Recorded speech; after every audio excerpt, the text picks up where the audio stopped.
சோம்பேறித்தனத்தை கைவிடுவது எப்படி? 1. சிறிய இலக்குகளை நிர்ணயியுங்கள். ஒரே நேரத்தில் பெரிய வேலையை செய்ய நினைக்காமல், அதை சிறிய பகுதிகளாக பிரியுங்கள். இது வேலையை எளிதாக்கும். 2. முக்கியமான வேலைகளுக்கு முன்னுரிமை.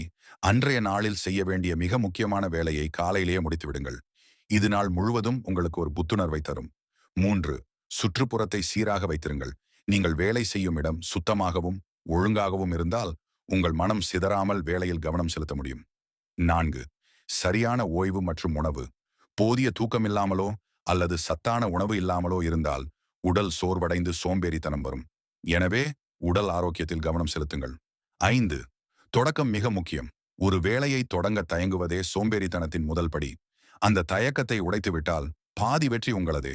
6. உங்களை நீங்களே பாராட்டுங்கள். ஒவ்வொரு சிறிய இலக்கை அடையும் போதும் உங்களை நீங்களே ஊக்கப்படுத்திக் கொள்ளுங்கள். 7. இன்றே தொடங்குங்கள்.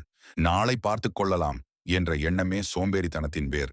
எனவே எதையும் தள்ளி போடாமல் இப்போதே செயல்படத் தொடங்குவது உங்களை ஒரு சுறுசுறுப்பான மனிதராக மாற்றும்.